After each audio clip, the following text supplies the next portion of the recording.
Hey everybody, Derek here from Addictive Tips. In this video, I'm going to show you how to set up ZFS en route in Ubuntu. So to start off, you're going to need to get Ubuntu 19.10 going. If you don't know how to get a live installation USB, please check out the link in the description and it will help you with all of that. So once you get the live USB started, you can boot from it and you'll see the install screen. You can then click the continue button. After you read the welcome notes, select your keyboard layout. Go through and choose the kind of installation you like. If this is a demonstration, so I'm just going to select minimal. You can also check this button, and I highly suggest you check it if you have important drivers and such. Then you click the continue button to move on once again.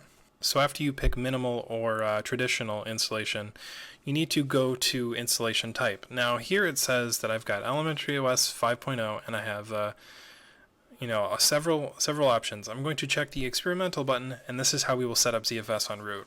So now we just click the install now button.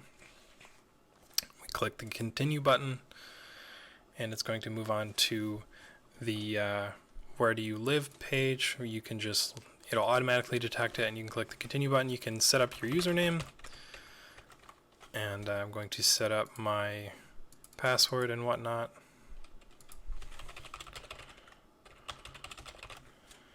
And click continue. Now at this point it's just going to set up everything for us so we can just sit back and relax. Now that the installation is complete, we see a screen saying that the installation is complete. So this concludes our video on how to set up ZFS on Ubuntu en route. When you reboot, you'll be able to access ZFS. I hope you guys enjoyed this video, and I will see you in the next one.